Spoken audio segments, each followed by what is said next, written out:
E aí, pessoal, tudo bem com vocês? Eu sou o Matheus. Olá pessoal, tudo bem? Eu sou o João Paulo e sejam todos muito bem-vindos a mais um episódio do podcast do Agro.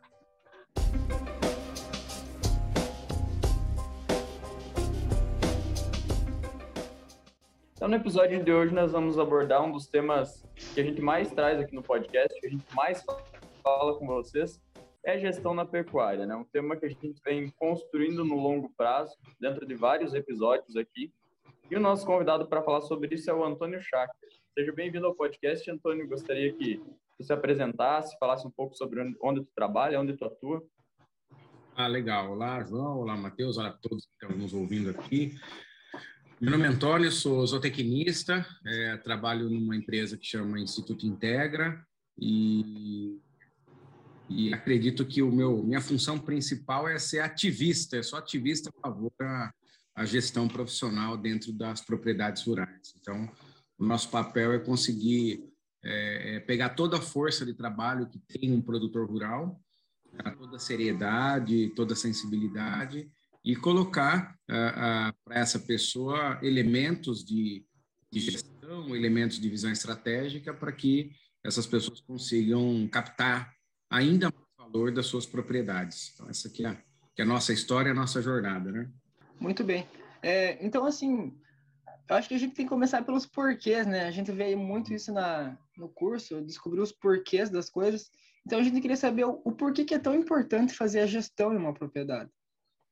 Legal. Se a gente concordar que a propriedade é um negócio, então, se a gente concordar que a propriedade é um negócio, e todos os negócios precisam monetizar os ativos, né? Qualquer negócio, ele tem como propósito gerar um resultado em relação a um dinheiro que está investido, né? Esse é o fundamento do negócio, monetizar ativos. A partir desse momento, então, que a gente reconhece que a obrigação de um negócio é monetizar o ativo, e na nossa linguagem é dar dinheiro, dar lucro, tá? A gente precisa entender quais são os mecanismos que aumentam essa capacidade de geração de lucro. Isso de gestão, que é definir uma visão, criar condição para que essa visão seja executada.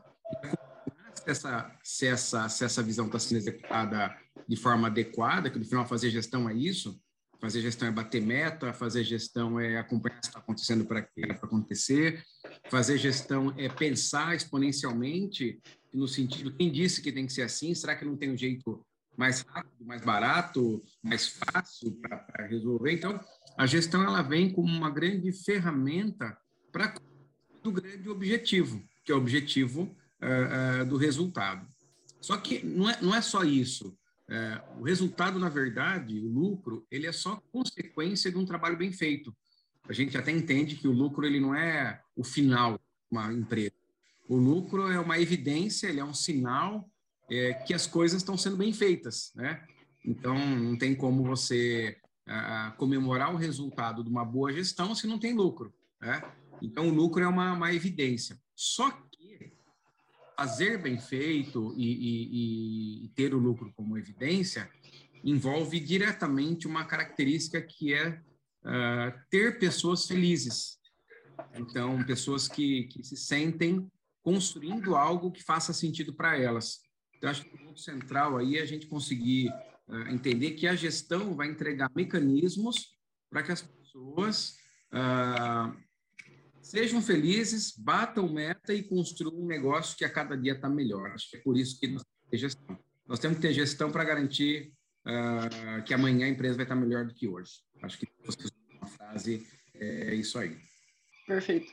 Esse conceito de transformar a propriedade numa empresa, eu acho que a gente tem que, cada episódio que for possível, a gente ir levando isso para construir cada vez mais essa ideia, porque definitivamente isso que proporciona a felicidade das pessoas, né? Na ponta da linha, né? Então, assim, eu já vou aproveitar que eu tô falando, Matheus, para pegar a segunda pergunta, porque eu queria meio que mudar ela.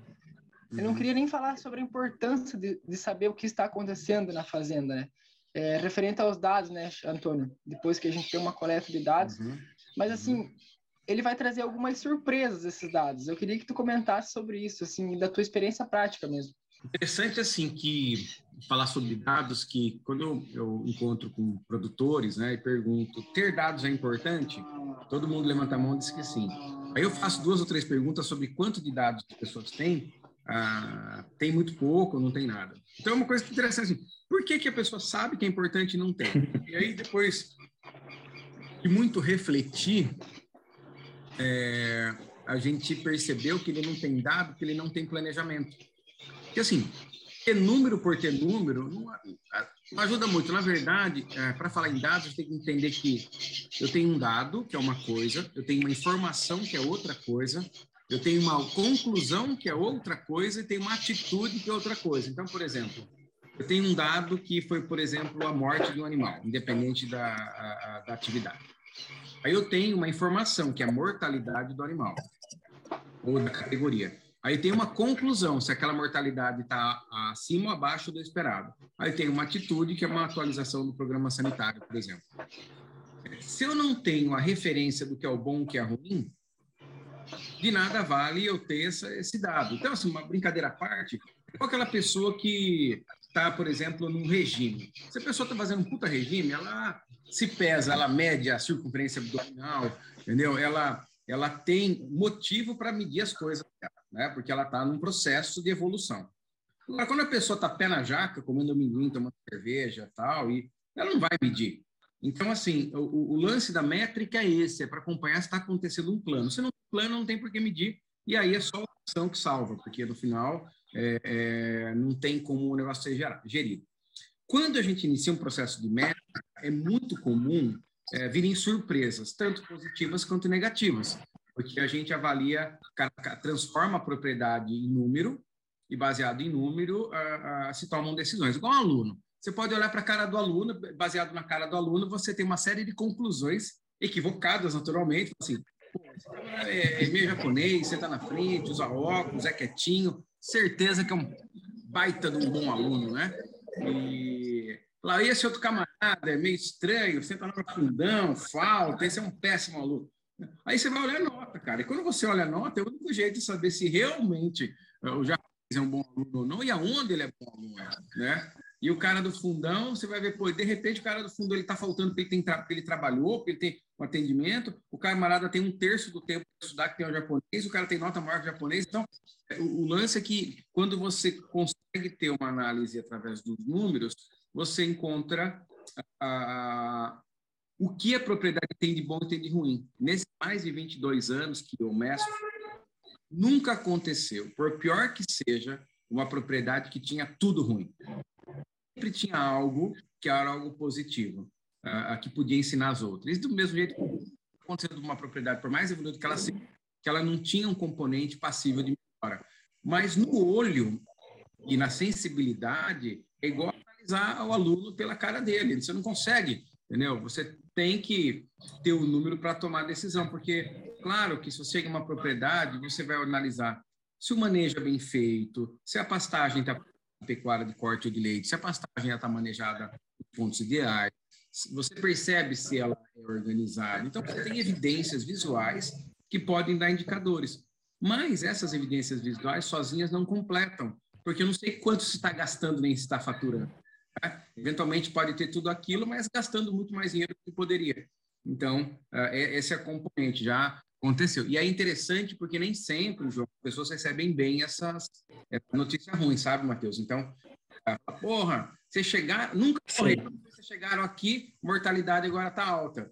Né? Então, tem um pouco daquele viés cognitivo da pessoa que queria aceitar, falando, não é que mortalidade morrer agora está alta, você nunca mediu. Não, mas não é possível o ganho de peso estar tão baixo. Nunca tive ganho de peso tão baixo assim. Aí você fala, olha, se o ganho de peso fosse como o senhor está falando, ao invés de ter abatido 200 animais, o senhor teria abatido 1.000 animais. Mas veja a minha conta. Quantas vezes o senhor abateu 1.000 animais por ano? Nunca. Então, o senhor nunca teve esse ganho. Então, tem um pouco aí. Mas isso também vai muito da personalidade do produtor. Tem produtor que é mais reativo ao número ruim, especialmente aquele produtor que é mais vaidoso e tal. E nós aprendemos que nesse produtor que é vaidoso, que é só o jeito dele, que ele faz daquele jeito, ele não quer tentar nada novo, a única forma de convencê-lo é perguntar se ele está satisfeito com os resultados que ele colhe. porque também não dá para você,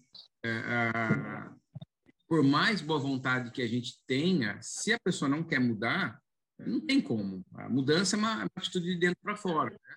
Então, uma das perguntas que é muito comum, pergunta de estudante recém-formada, pô, o pessoal é conservador, eu sou recém-formado, eu vou na propriedade e ninguém me ouve, o que eu faço? Você só vai fazer pergunta.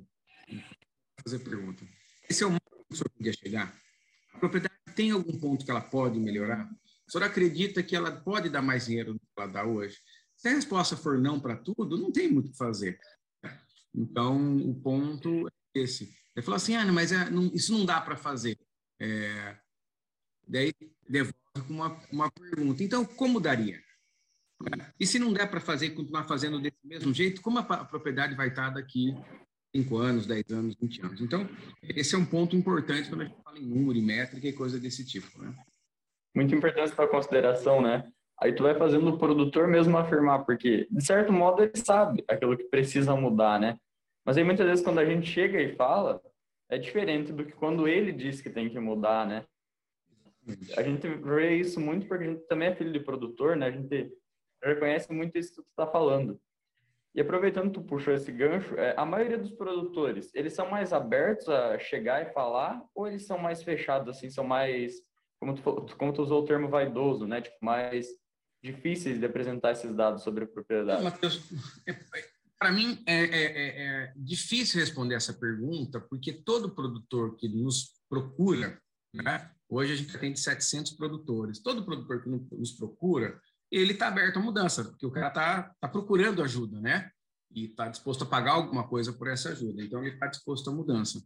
Mas eu tenho a sensação que isso não é o padrão, né? Eu falo em 700 produtores que a gente acompanha, num país que tem 2,5 milhões, no caso nosso da pecuária de corte. Então, então você tem essa característica. Mas eu vejo o ponto seguinte, todo mundo quer melhorar. Isso é fundamental. E vejo que ele só não usa as tecnologias porque nós, técnicos, não conseguimos conectar a técnica ou a tecnologia à expectativa, à demanda dele. Pense comigo, você é um produtor, vive daquilo, sustenta a tua família, você não tem outra fonte de renda, você não pode errar. Se você errar, você não paga a conta no final do mês. Você não consegue mandar o dinheiro para as crianças que estão na escola, ou o filho que está na faculdade, ou a parcela, sei lá, da ordenhadeira. Então, ele não pode errar, vamos imaginar. Aí chega alguém que não conhece bem o negócio dele, fala que ele é conservador retrógrado e está parado nos anos 50, que ele precisa comprar, adubar, fazer, e todo esse fazer é vinculado a ele gastar alguma coisa. Ele já está apertado. Chega alguém que ele nem conhece, que ele nem confia muito, falando para ele gastar dinheiro.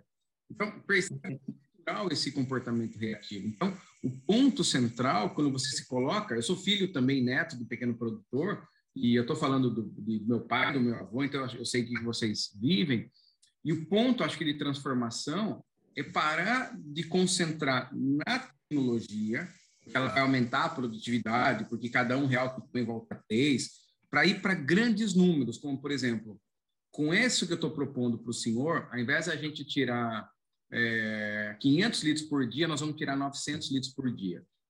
E isso vai custar para nós 100 litros a mais. Então, quando eu consigo eu consigo conectar a ideia, percebe? Então, esse é o ponto, né?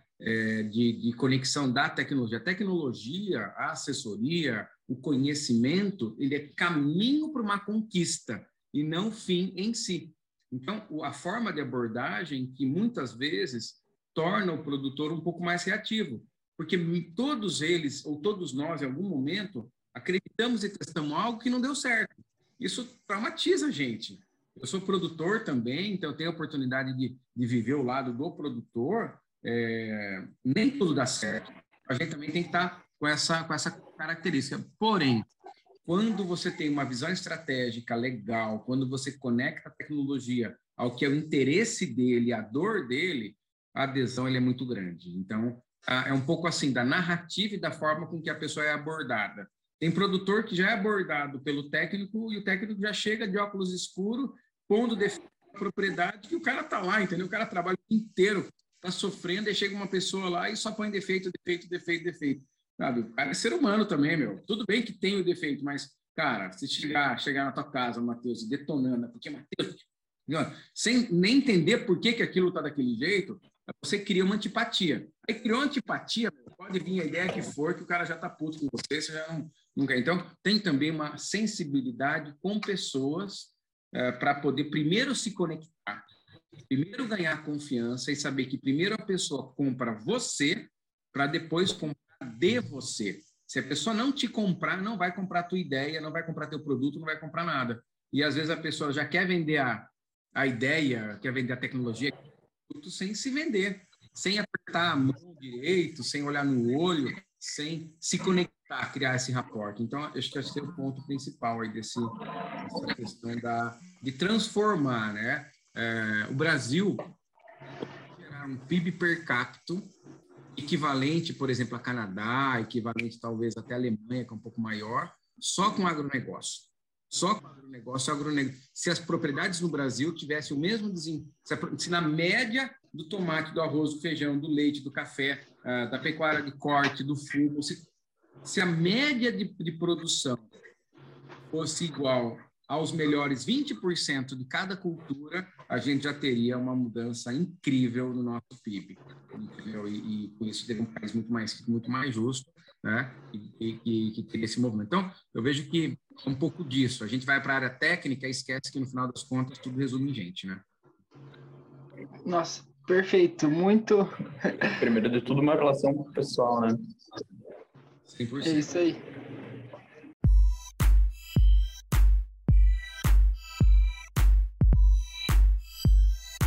Antes de o Matheus fazer a próxima pergunta, eu queria comentar um pouco sobre essa questão da sensibilidade, né? A gente, como estudante, tipo eu e o Matheus, a gente tem muito aquele negócio de querer saber e como fazer para justamente tentar melhorar alguma coisa.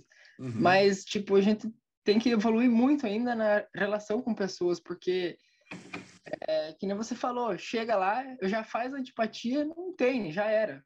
Acabou tudo. Até tu construir de novo, tirar aquele fardo do nome, né? Digamos, é muito trabalhoso, né, Matheus? Exatamente. É isso mesmo, né? E às vezes, muitas vezes, por ter muitos profissionais assim, que às vezes não sabem lidar, muitas vezes, com pessoas, né? Digo isso até por nós mesmos, o produtor ele acaba criando uma casca, uma resistência, e aí dificulta muito esse contato quando chega um profissional na propriedade, né? É o caso, muitas vezes, de muito vendedor, às vezes, que chega, e aí muitas vezes o produtor não aguenta mais tanto vendedor, e ele cria uma resistência para todo mundo que chega na propriedade. Seja alguém para dar uma assistência técnica, alguém para ajudar a melhorar de certa maneira, né? Aí ele cria aquela dificuldade e parece que está todo mundo querendo ganhar dinheiro em cima dele, né? E não querendo ajudar literalmente. Isso é muito perceptível. Exato. Cada um de nós tem uma personalidade diferente e tem várias formas de você identificar personalidade. Tem, por exemplo, o método DISC, tem o método do Enneagrama, tem o método Profile, tem o método do Golfinho, tem vários métodos saber a personalidade de cada um. Um dos métodos mais fáceis é saber que existem 4 grandes tipos de personalidade. Tem o camarada que é dominante, aquele vermelhão, bateu, levou, que o camarada tem que resolver na hora, sabe? Aquela pessoa com bastante energia, entendeu? Que não quer muita lenga-lenga, muita volta no toco, ele quer focar em resultado. Então, se chegar com um cara desse e começar a contar muito detalhe, ele já enlouquece. Tem o camarada azul, que é o camarada da conformidade, que ele quer entender. Então, ele é aquele cara que bate o olho no negócio, já vê erro de digitação. Ele já é um camarada que um relatório de 200 páginas, para ele faz sentido. O contrário do outro cara, que um relatório de 200 páginas, ele quer entender o detalhe. Né? Aí você tem um cara amarelo, que é aquele cara que faz falta na festa, que quer ser amigo, que está esperando na propriedade já com a churrasqueira acesa, aquele cara que conta piada, aquele camarada que é chamado influente, então aquele cara legal, que quer se conectar, quer ser seu amigo, e tem aquele camarada que é estabilidade, que é o camarada verde, é o camarada que já ele gosta mais de ficar na dele, ele não gosta muito de conflito, uma pessoa que gosta de ajudar muito as pessoas. Então, eu tenho uma pessoa vermelha que adora conflito, briga, não tem problema nenhum, e logo está bem. Você tem esse outro tipo, que é o verde, que ele evita conflito, ele tem dificuldade de ser direto ao ponto, ele é uma pessoa que decide sempre com as outras pessoas. Então, quando você tem esse tipo de entendimento, as pessoas fica mais fácil. Porque se eu vou falar com um produtor que é vermelho, Vou chegar para ele e falar o seguinte, eu estou aqui por um único motivo, para ajudar o senhor a ganhar mais dinheiro. O senhor quer? É isso que eu quero. Então, vamos trabalhar. Né? Você chega no amarelo, seu João, o senhor viu o jogo ontem?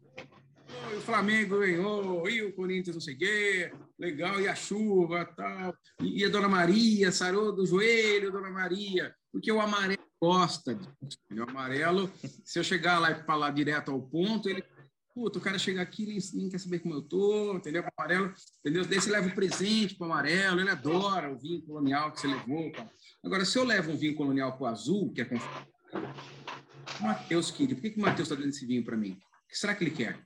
Porque o azul é mais desconfiado, entendeu? Ele é um cara, será que ele quer alguma coisa? Será que ele fez alguma coisa errada? Poxa, não sei o quê, será que eu tenho que pagar? Então, o presente para o amarelo é super, o azul nem tanto. Entende o que eu quero dizer? Esse tipo, e nós somos assim. E se a gente investe um pouco do nosso tempo em entender isso, você tem outro, e aí a orientação técnica e a recomendação, ela é muito mais bem aceita, né? Porque explicar algo para um azul é muito diferente de explicar algo para um verde ou para um vermelho. Então, essa é a composição da visão dessa conexão, tá? A diferença de tu abordar cada um, né? É muito interessante. Voltando ao assunto mais ligado para a gestão da propriedade, tu falou sobre a importância do planejamento lá no começo, cara. Tu acha que esse é o primeiro passo para a gente começar a gestão em uma propriedade que ainda não tem isso bem estabelecido? É fazendo um bom planejamento ou é um outro passo? Na verdade, para que a gente possa fazer um bom planejamento, a gente precisa ter um bom entendimento da situação atual, né? Mais ou menos igual um GPS, né? Onde eu estou e onde eu quero chegar. Então, nós temos que entender que a fase de diagnóstico, de levantamento de informações, ela seria a fase, inclusive, de você entender o que tem disponível. E, na minha opinião, eu não dissocio o planejamento do diagnóstico. Durante muito tempo, a gente deixa muito separado. Um diagnóstico e um planejamento. A gente contratava um diagnóstico.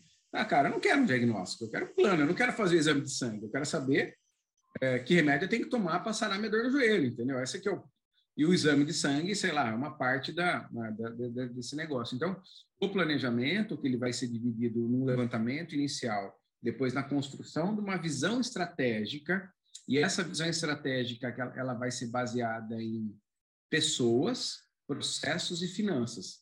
Então, quando eu falo, ela começa com finanças. Tá, uma propriedade, ela pode, de leite, por exemplo, ela pode dar 15 mil, 12 mil, 10 mil reais por hectare ano, 20 e poucos mil por alqueire ano, vamos imaginar assim, né? Ou mais, de acordo com o sistema de produção. Mas também ela pode, eventualmente, se der uma bobeada, ela pode até perder, né? Então, mas baseado em falar, então essa propriedade que tem 10 hectares, eu tenho um projeto de 10 mil, então a propriedade ela tem que dar 100 mil por ano. Então, eu parto dos 100 mil por ano, então tá, ela precisa me sobrar 100 mil por ano, e esse 100 mil normalmente é um quarto do que eu faturo sobra, tanto do leite quanto no corte, em grandes números, né? Em alguns casos, o corte é até um pouquinho maior, tal, né? Mas o leite fatura muito mais que o corte, tanto que eu estou falando de leite em 10 mil e corte a gente falar em 3, 4 mil, né? É evidente que eu não estou aqui definindo que uma cultura é isso, uma cultura é aquilo, mas você tem cultura, as culturas são distintas, né? Mas aí você tem, então tá, se eu tenho uma atividade que tem potencial para 10 mil, eu quero 100 mil. Pô, se eu quero ganhar 100 mil, isso significa 25% daquilo que eu vou faturar, eu tenho que faturar 400 mil por ano. Aí, para eu faturar 400 mil por ano, quantos litros de leite eu tenho que vender ou tenho que produzir? E para eu produzir essa quantidade de litros de leite, quantas matrizes de lactação eu tenho que ter e qual que é o nível médio de lactação, a minha produção diária de leite, por exemplo. E aí eu sei que então eu preciso faturar 400 mil, gastar 300 mil para faturar 100 mil. Então eu tenho um orçamento de 300 mil. Com esses 300 mil, onde eu vou gastar esse dinheiro para garantir com que aquela produção prevista, e aí que entra a área técnica. Então, o planejamento é isso, olha, eu tenho 300 mil, tenho que produzir X mil litros de leite, por exemplo. Então, aí é onde vem a criatividade, aí vem, opa, já sei, nós vamos usar um pouco mais, nós vamos fazer silagem de grão dentado de milho, nós vamos usar curumim, por exemplo, porque se eu usar curumim, e aí eu vou fazer curumim irrigado, eu diminuo a necessidade de uso de concentrado, aí eu vou ter uma dieta que vai ser mais barata por litro, né? E aí, então eu vou usar essa tecnologia. Aí eu vou usar esse tipo de fertilizante, eu vou conseguir recolher parte do adubo, vou fazer um biofertilizante, assim eu consigo reduzir o custo de fertilização, do fertilizante, né? na própria fazenda, ou, poxa, agora eu pensei num sistema que eu vou integrar com determinada outra cultura, que essa outra cultura, esse barracão de frango, vai gerar X toneladas de cama que vão ser fundamentais e que não vai compor. Então, a visão estratégica é para frente. Então, baseado no 100 mil, eu defini que eu vou ter que faturar os 400, que eu vou ter que produzir, que eu vou ter que gastar. Então, essa aqui é a visão estratégica. Isso funciona para qualquer cultura. E aí que a coisa fica legal, porque eu tenho um cronograma de trabalho.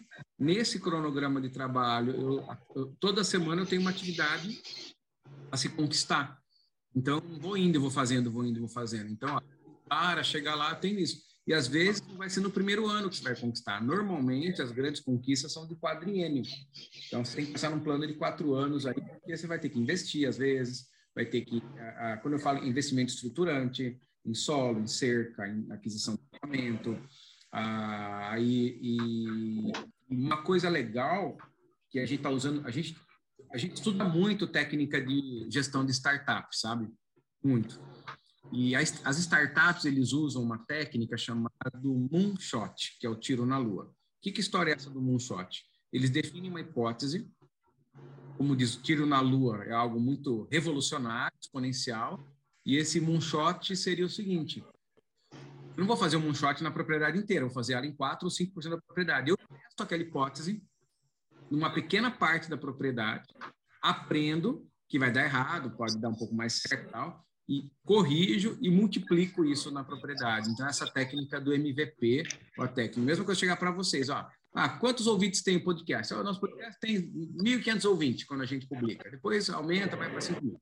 Cara, vamos dar um jeito de chegar em 100 mil ouvintes. Caraca, mas como que nós vamos fazer isso? Não sei, vamos pensar. Já sei, vamos conseguir convencer um cantor famoso, ou vamos dar um jeito de entrevistar o Cristiano Ronaldo. Cara, aí nós vamos ter milhões de ouvintes, entendeu? Então, assim, é um pouco do tiro na lua, sabe? Porque você não vai querer mais que 1.000 ouçam, por exemplo. Né? Vai querer que 100 mil ou que 1 milhão ouçam. Então, é um pouco desse moonshot, né? E aí nós vamos convencer alguém a ter esse moonshot. Então, agora, existe a melhoria incremental, porque o moonshot você faz em 5 a 10% da área. Mas os 90% você usa a melhoria incremental, que é, se eu produzo 12, ou se eu produzo 15, eu vou produzir 20, depois eu vou produzir 22. Então, não é que eu vou sair de 10 para 1.000. Né? Eu vou na melhoria incremental, que é o que o projeto continua seguindo. Então, você tem técnicas de gestão que tiram a fazenda daquele status quo e trazem um projeto, e esse projeto que inspira as pessoas que passam a acordar com muito mais motivação para fazer o que tem que ser feito. Essa é a atmosfera que tem que ser criada pela gestão. Esse tiro na lua, então, uma grande aposta com alto potencial de transformação. Retorno. Sim. Só que caso não dê certo, ele não vai impactar tão negativamente no balanço. Exatamente. Isso aí. Perfeito. Esse é o tema. E você pode testar várias formas. Nós estamos com vários moonshots, por exemplo. Tem moonshot, eu acabei de voltar de Alagoas, tem um cara lá que ele falou, cara, tenho 160 hectares e nós estamos fazendo capiaçu irrigado, ele vai fazer o corte da natura com capiaçu. Entendeu? E aí ele vai, em 10% da área, ele vai pôr a mesma quantidade de matriz que ele tem sempre na área. Né? Nossa. Nesse tiro na lua. Claro que pode ser que não dê tão certo como está previsto, mas eu tenho certeza que com a inteligência humana, com conhecimento técnico, ele vai falar assim, tá gastando muito diesel, então com esse trator não dá, tem que ser outro trator. Ou, esse sistema de irrigação não está legal. Ou, mesmo se é um lugar que não faz frio, que é o caso no Nordeste, eu tenho uma queda de produção, mesmo assim eu tenho que ter silagem. Mas não adianta fazer silagem cortando ele nessa altura, tem que cortar ele mais velho porque tem que ter mais matéria seca. Mas chega a época de pré-parto e pós-parto que só o trato com capiaçu não dá, porque eu vou precisar ter uma suplementação. Então, ou eu arrumo grão, eu produzo... então, durante o pré-parto e pós-parto, eu vou usar silagem de milheto, por exemplo, ou silagem de milho, de grão dentado. E aí você vai aprendendo nesse processo e já não está mais em 10% da área, vai fazer em 20%. Só que daí ele já corrigiu aqueles erros iniciais e tal. Então, a gente tem vários moonshots aí em vigência e é transformador, cara. Transformador. E isso tem pouco no leite e no corte. Tem mais no leite do que no corte. E isso, aves e suínos chegou onde chegou por causa dos tiros na Lua. Senão as galinhas estavam tudo soltas até hoje. Pois é, isso é uma coisa que de se pensar mesmo. Eu queria te perguntar, então, como identificar os pontos fortes e fracos, as oportunidades e as ameaças que existem em uma fazenda, como a gente tinha combinado. E me fez pensar que esse moonshot pode estar relacionado com alguma coisa desses pontos fortes ou fracos. Principalmente com as oportunidades, né? Acho que o tiro na Lua está interligado à oportunidade, que a gente pode pôr do lado do cara da farinheira e tem massa de mandioca. Então, perfeito. Massa de mandioca. Então, quando você vai caracterizar ponto forte e ponto fraco, nós gostamos de trabalhar em macroáreas. Macroárea gente, né? Macroárea gestão, macroárea produção. Então, quando eu falo em macroárea gente, ligação, por exemplo, assim, cara, a equipe fez quantos cursos no último trimestre? Na macroárea, qual que é a rotatividade da equipe na fazenda? Essas pessoas, elas estão motivadas, elas estão felizes em trabalhar lá ou não? Né? Então, eu vou deixar a parte técnica por último, que ela é mais fácil. Então, você analisando esse líder, está liderando mesmo ou não? Se eu perguntar assim, João Paulo, qual que é o futuro do podcast? Falar assim, cara, olha, o nosso plano é esse, você tira da gaveta, nós estamos nessa jornada, daqui 5 anos vamos estar assim, daqui 10 anos vamos estar assim, não sei o quê. Então, o futuro nós vamos tornar uma empresa e do podcast nós vamos virar um instituto de educação.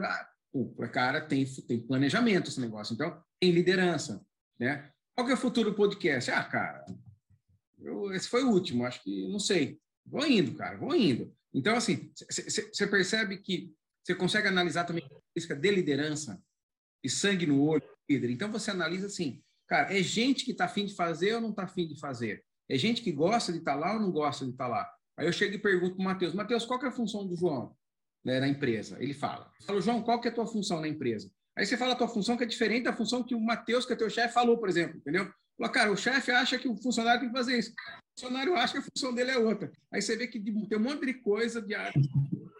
Então, com isso, você consegue fazer força e fraqueza e já identificar as ameaças e oportunidades. Daí você vai para a gestão, que tem planejamento em si, né? Deixa eu analisar os números. Fala, que número? Mas o senhor não tem o fluxo de caixa? Não. Qual foi o que produziu mês passado? Não sei. Então, já vê que tem pontos fracos na gestão. Porque fazer gestão é acompanhar se está acontecendo aquilo que era para acontecer. Então, isso é uma premissa de ter um reporte de acompanhamento e resultado, né? E qualquer multinacional, qualquer empresa exitosa, ela tem o que eles chamam de trimestral, ou de mensal, ou de semanal, entendeu? Ou de anual, e a maioria delas tem todos. Tem o reporte semanal, mensal, trimestral e anual, né? E a atualização de tendência. E aí eu vou analisar tudo.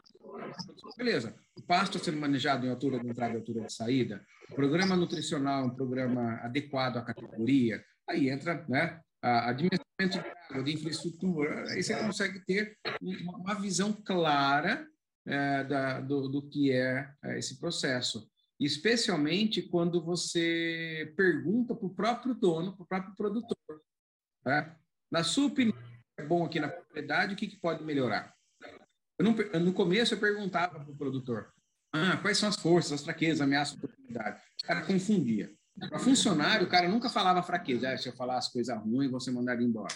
Então, falava assim, o que, na tua opinião, é bom, o que pode melhorar? Aí, com isso, você olha a propriedade através dos olhos de quem mora lá, cara. Vocês são filho de produtor. Com certeza conhecem a propriedade muito melhor que qualquer outro que chegar ali. Se eu perguntar para vocês o que tem bom na propriedade da família, o que tem que melhorar, vou fazer uma lista enorme. Então, eu vou pegar e vou, naturalmente, contribuir, pensar, trazer a minha visão, mas essa lista vai ser muito poderosa, porque o próprio produtor, a equipe do produtor, já sabe que pode melhorar. E aí você vai conectando. Uma vez eu perguntei para um carregado de máquina, qual que é melhor, o que é bom na fazenda? O cara falou, cara, sabe o que tem de melhor aqui? Ele falou assim, a minha pá carregadeira.